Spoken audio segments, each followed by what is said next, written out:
Hello students, मैं राकेश बिश्नोई, प्रवक्ता civil अभियांत्रिकी राजकीय पॉलिटेक्निक महाविद्यालय हनुमानगढ़। आप सभी का एक बार फिर से स्वागत करता हूं हमारे यूट्यूब चैनल जीपीसी हनुमानगढ़ पर। पीटीआर द्वारा प्रायोजित की लेक्चर सीरीज के इस लेक्चर में आज हम पढ़ेंगे बीम के बारे में। तो आज के इस वीडियो में हम बात करेंगे बीम के बारे में। कितने टाइप होते हैं, किस टाइप के लोड्स जो है वो हमारे बीम पे एक्ट करते हैं, और टाइप ऑफ सपोर्ट्स जिन पे हमारी बीम टिकी हुई रहती है वो कौन कौन से होते हैं। आज हम इस वीडियो में उन पे चर्चा करेंगे। बात करते हैं सबसे पहले बीम की। Beam are an important class of structural element and are normally horizontal. हमें ये ध्यान रखना है, ये एक हॉरिजॉन्टल मेंबर होता है, एक क्षैतिज मेंबर होता है किसी भी स्ट्रक्चर के अंदर, जबकि कॉलम हमारा क्या होता है, vertical member. A beam is a structural element. ये वो स्ट्रक्चरल एलिमेंट होता है जो कि सब्जेक्ट करता है ट्रांसवर्स लोड। तो किसी भी स्ट्रक्चर का जो हमारी बिल्डिंग है उसका वो पार्ट जो लोड ट्रांसफर के काम आता है, किस टाइप का लोड उस पर वर्क करता है, ट्रांसवर्स डायरेक्शन में। ट्रांसवर्स डायरेक्शन में मतलब उसकी जो एक्सिस होती है, जो लंबाई है उसके अनुदिश जो एक्सिस है उसको हम कहते हैं लॉन्गिट्यूडनल एक्सिस, और उसके जो अनुप्रस्थ काट क्षेत्रफल है उसकी जो एक्सिस होती है वो होती है हमारी ट्रांसवर्स एक्सिस। तो उसकी लंबाई के लंबवत लोड जो लग रहा है उसको हम कहेंगे ट्रांसवर्स लोड। तो बीम जो क्या करेगी, ट्रांसवर्स लोड को सब्जेक्ट करती है, और ये इस लोड को क्या करेगी, अदर स्ट्रक्चरल मेंबर में शिफ्ट कर देगी या ट्रांसफर कर देगी। ट्रांसवर्स लोड जैसा कि हमने कहा, लोड विच इज परपेंडिकुलर और it has non zero component perpendicular to longitudinal axis of beam. यदि उसकी लंबाई के अनुदिश यदि कोई भार लग रहा है उसको हम कहते हैं एक्सियल लोड। जैसे कि आंधी आ गई या हवा है, अर्थक्वेक वगैरह के जो लोड आते हैं वो हमारे एक्सियल लोड होते हैं, और उसकी जो लंबाई के लंबवत दिशा में जो लोड लग रहे हैं वो होते हैं हमारे ट्रांसवर्स लोड। तो जो प्राइमरी पर्पज है, जो हमारा सबसे पहला काम जो होता है बीम का, उसका काम है लोड को ट्रांसफर करना। कहां से, superimposed structure on to the column, मतलब छत के ऊपर का जो भी भार है या स्लैब का जो भी भार है वो बीम क्या करेगी, कॉलम को ट्रांसफर कर देगी, और कॉलम के थ्रू वो भार हमारा जाएगा फाउंडेशन के अंदर। तो मेन जो प्राइमरी पर्पस जो होता है बीम का स्टूडेंट, वो होता है लोड को ट्रांसफर करना। दीज लोड में बी बोथ वर्टिकल, जैसा कि हमने देखा ट्रांसवर्स लोड जो कि होता है क्या, बीम का खुद का वेट भी हो सकता है या स्लैब का वेट भी हो सकता है, और जो लाइव लोड है जैसे कि ह्यूमन बींग्स का लोड है। और लाइव लोड में हम बात करें तो वो लोड जो कि आज स्ट्रक्चर पे किसी पे प्रेजेंट है, थोड़े टाइम बाद में वो वहां नहीं रहेगा, उस टाइप के लोड जो है वो लाइव लोड आते हैं। और डेड लोड जो होता है वो होता है स्टूडेंट्स, जो कंस्ट्रक्शन से लेके उसकी थ्रू आउट द लाइफ जितना भी लोड रहेगा बीम के ऊपर वो होता है हमारा डेड लोड, जैसे बीम का या स्लैब का सेल्फ वेट। और in some cases horizontal load, horizontal load जिसको हमने कहा था एक्सियल लोड, तो वो क्या है, विंड लोड हो गया, अर्थक्वेक के कारण जो लोड हो गया, इस टाइप के लोड्स जो होते हैं वो हमारे होते हैं हॉरिजॉन्टल लोड। बीम को उसके लोड के अकॉर्डिंग या उसके सपोर्ट के अकॉर्डिंग और उसके मटेरियल ऑफ कंस्ट्रक्शन के अकॉर्डिंग कई पार्ट्स में बांटा है, लेकिन यहाँ हम सिर्फ बात करेंगे टाइप ऑफ सपोर्ट के अकॉर्डिंग जो भी बीम है हमारी उनकी। तो सबसे पहले हम बात करते हैं स्टूडेंट्स सपोर्ट्स की। सपोर्ट क्या होता है, a support prevent translation of a body in A given direction. Translation से मतलब है कि जैसे एक हमारी कोई पिंड है, अब ये किसी सपोर्ट के ऊपर टिका हुआ है, एक फोर्स लगेगा इसके ऊपर इस डायरेक्शन में, तो ये क्या होगा, इस फोर्स के कारण ये जो बॉडी है हमारी वो मूव नहीं करनी चाहिए। अगर वो मूवमेंट जो है फोर्स के डायरेक्शन में वो होती है हमारी ट्रांसलेशन। तो हमारा जो सपोर्ट है वो बॉडी को अर्थात बीम को ट्रांसलेशन से रोकता है। जो बाहर एक्सटर्नल एजेंसी के कारण जो फोर्स आया है उसके अपोजिट डायरेक्शन में सपोर्ट एक दूसरा फोर्स अप्लाई करता है, और उसी सपोर्ट के कारण लगने वाले फोर्स को हम कहते हैं reaction force. Applied and reactive force. Applied force की यदि हम बात करें, force that act on a body can be divided into two primary type. applied force and reactive force. In common engineering uses, applied force as force that act directly on structure like dead load, live load, etc. जो भी बाहरी कारणों से जो बल लग रहे हैं वो हमारे होते हैं अप्लाइड लोड। उन्हीं बाहरी कारणों के कारण बॉडी अपने अंदर एक रजिस्ट करने के लिए फोर्स डेवलप करती है, और वही जो रजिस्टिव फोर्स होता है उसको हम कहते हैं रिएक्टिव फोर्स, और जिसको हम कह सकते हैं रिएक्शन फोर्स। तो हम टाइप ऑफ बीम पढ़ें उससे पहले हमारे को थोड़ा बहुत नॉलेज होना चाहिए टाइप ऑफ सपोर्ट के बारे में। तो पहले हम बात करेंगे टाइप ऑफ सपोर्ट कितने हैं। सबसे पहले हम बात करें फिक्स्ड सपोर्ट। फिक्स्ड सपोर्ट क्या होता है? Fixed support are also called as rigid support. Fixed support are restrain against both rotation and translation. अब बात करें तो ये यहाँ दीवार के अंदर हम बात करते हैं एक तरीके से ये फिक्स सपोर्ट रखा हुआ है, तो ना ही अब ये हमारी बीम इस डायरेक्शन में ऐसे मूव कर सकती है, ना ही इस अपने लॉन्गिट्यूडनल एक्सिस के अलोंग मूव कर सकती है, और ना ही ये रोटेट हो सकती है। अपनी जगह पे अब ये फिक्स हो गई है। तो यदि इस डायरेक्शन में इसमें एक फोर्स लगेगा तो ये फिक्स सपोर्ट इस डायरेक्शन से एक रिएक्शन प्रोड्यूस करेगा। अगर वर्टिकल डायरेक्शन में कोई फोर्स लगेगा तो ये वर्टिकल डायरेक्शन में एक हमारी रिएक्शन प्रोड्यूस करेगा। और इसी तरीके से इस लोड के कारण, लोड इनटू डिस्टेंस से एक आघूर्ण क्रिएट होगा, जिसके कारण हमारी बीम क्या होगी स्टूडेंट्स? इस टाइप से बैंड होने की ट्राई करेगी। तो एक रजिस्टिंग मोमेंट जो है ये सपोर्ट यहाँ पे प्रोड्यूस करता है, तो जिसके कारण बॉडी के अंदर ना ही तो रोटेशन होगा और ना ही ट्रांसलेशन होगा। तो फिक्स्ड सपोर्ट जो है रोटेशन और ट्रांसलेशन दोनों को ही रजिस्ट कर लेता है। In structural analysis there are 3 unknown to find the fixed support which can satisfy all the three equation of equilibrium। तो हमें पता है साम्यावस्था की समीकरणें कितनी होती है? 3 होती है। x की दिशा में बलों का योग 0, y की दिशा में बलों का योग 0, और z डायरेक्शन में जो मोमेंट है m उसका समीशन भी 0। ये 3 साम्यावस्था की समीकरणें होती है, और हमारे पास फिक्स्ड सपोर्ट में 3 ही नंबर ऑफ अननोन रिएक्शन है, summation of FH, summation of FV और समीशन ऑफ M। तो 3 ही अननोन है, 3 ही इक्विलिब्रियम इक्वेशन है। तो हम कहेंगे जो स्ट्रक्चरल एनालिसिस में कहते हैं कि देयर आर 3 अननोन। ओके, ये हमें पता है 3 अननोन है, और उन्हीं को ही हम क्या कर सकते हैं? इक्विलिब्रियम इक्वेशन से फाइंड आउट कर सकते हैं। तो जो फिक्स्ड सपोर्ट है वो 3 अननोन रिएक्शंस प्रोड्यूस करेगा। अब बात करते हैं पिन सपोर्ट या हिंज सपोर्ट की। पिन सपोर्ट और hinge support can resist both vertical and horizontal but they can not resist moment. तो हॉरिजॉन्टल डायरेक्शन में जो फोर्स है, वर्टिकल डायरेक्शन में जो फोर्स है, वो पिन सपोर्ट रजिस्ट कर सकता है, लेकिन मोमेंट को रजिस्ट नहीं कर पाता। तो मोमेंट को रजिस्ट नहीं कर पाएगा तो हम क्या कहेंगे? जो हिंज सपोर्ट जो होता है इज रेस्ट्रेन अगेंस्ट ट्रांसलेशन। मतलब x दिशा में गति और y दिशा में जो गति है उसको तो हम रोक सकते हैं, लेकिन आघूर्ण को हम रोक नहीं सकते।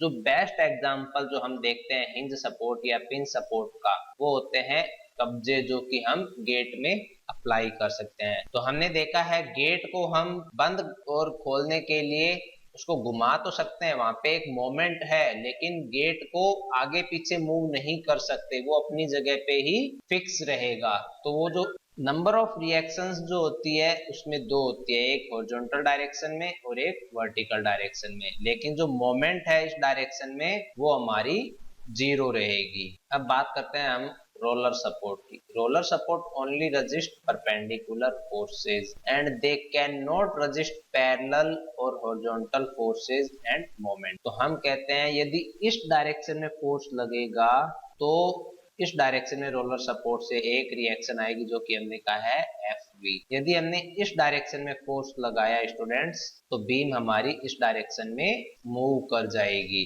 तो हॉरिजॉन्टल डायरेक्शन में जो है रोलर सपोर्ट कोई भी रिएक्शन प्रोड्यूस नहीं करेगा, और ना ही ये कोई मोमेंट प्रोड्यूस करेगा जो कि इसको रजिस्ट करती है। तो यहाँ पे मोमेंट भी नहीं आएगी। It mean the roller support will move freely along the surface without resisting horizontal force. तो हॉरिजॉन्टल डायरेक्शन में फोर्स नहीं रहेगा।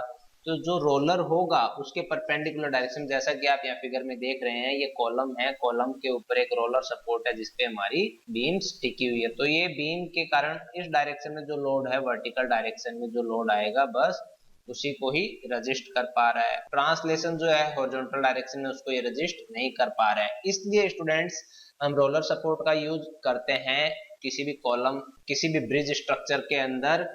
हमें पता है सर्दियों में जब ठंड पड़ती है तो मटेरियल जो है वो सिकुड़ जाता है, और गर्मियों में गर्मी के कारण जो मटेरियल है स्ट्रक्चर का, उसमें एक्सपांशन क्रिएट होता है। यदि हमने वहां पे रोलर सपोर्ट की जगह कोई दूसरा सपोर्ट लगाया तो वो क्या करेगा, ट्रांसलेशन को रोक देगा हॉरिजॉन्टल डायरेक्शन में, जिसके कारण हमारे स्ट्रक्चर में क्रैक्स जनरेट आ जाएंगे। तो इसलिए हम रोलर सपोर्ट को लगाते हैं ताकि हॉरिजॉन्टल डायरेक्शन में जो है फ्रीली एक्सपांशन और कॉन्ट्रैक्शन जो होगा स्ट्रक्चर में, उसको हम अलाउ कर सकें। यदि हमने उसको प्रिवेंट किया तो स्ट्रक्चर में हमारे क्रैक्स आ जाएंगे। लास्ट वन है हमारा simple support.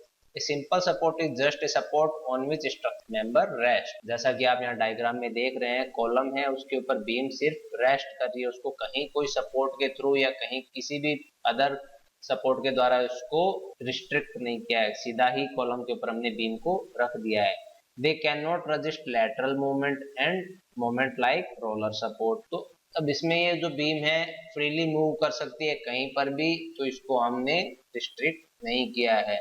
They only resist vertical movement of support with the help of gravity। ये जो हमारी बीम है उसके वेट डाउनवर्ड डायरेक्शन में लगेगा, तो इधर कॉलम वर्टिकल डायरेक्शन में एक रिएक्शन प्रोड्यूस करेगा जिस डायरेक्शन में फोर्स लग रहा है, और हॉरिजॉन्टल डायरेक्शन में इसके मूवमेंट को हम नहीं रिस्ट्रिक्ट कर रहे हैं। अब हम बात करते हैं students types of beams. On the basis of their support, beam को हमने क्लासिफाई किया है 5 तरीके से: fixed beam, cantilever beam, simply supported beam, overhanging beam और कॉन्टिन्यूअस बीम। तो चलिए स्टूडेंट्स बात करते हैं हम फिक्स्ड बीम की। फिक्स्ड बीम के जिसके दोनों सपोर्ट क्या है स्टूडेंट्स, फिक्स्ड होते हैं, और इसके दोनों एंड्स जो हैं ऑफर करेंगे मोमेंट रेजिस्टेंस। तो नंबर ऑफ रिएक्शन जो होती है इसके दोनों एंड्स पे मिला के 3 + 3 जो है वो 6 होगी। जो नंबर ऑफ रिएक्शन जो है कितनी होगी स्टूडेंट्स, इस पे 3 एक एंड पे होएगी और 3 अदर एंड पे होएगी, तो 6 नंबर ऑफ अननोन रिएक्शन है। और हमारे पास 3 इक्विलिब्रियम इक्वेशन है, तो हमारी जो फिक्स्ड बीम है वो 3 डिग्री से इनडिटर्मिनेट होती है। अगर इनडिटर्मिनेट से मतलब है कि हमारी साम्यावस्था समीकरण जो है वो सफिशिएंट नहीं है इसकी अननोन नंबर ऑफ रिएक्शन को फाइंड आउट करने के लिए। नेक्स्ट हम बात करते हैं हमारी कैंटिलीवर बीम के बारे में। कैंटिलीवर बीम का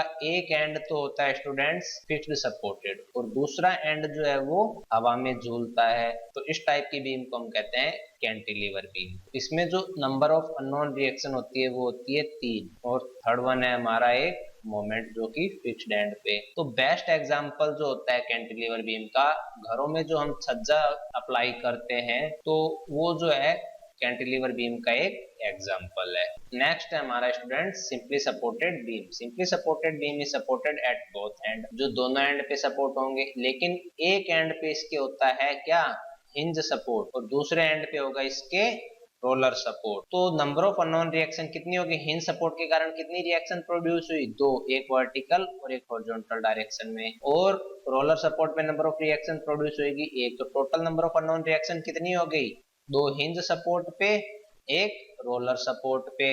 तो नंबर ऑफ इक्विलिब्रियम इक्वेशन हमारे पास कितनी है, 3।